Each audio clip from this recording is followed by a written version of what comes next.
Welcome to MiConvert. In this tutorial, I will show you how to convert X_B files to DXF format, completely free and online.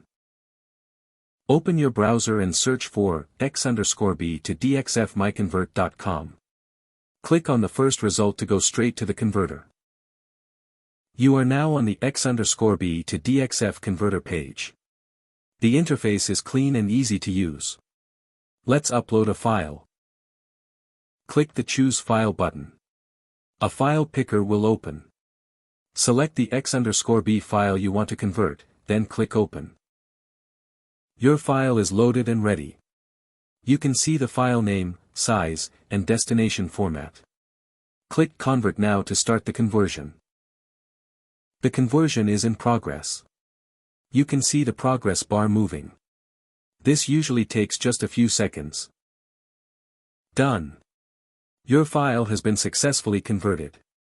Click Download to save the DXF file to your computer. That's it.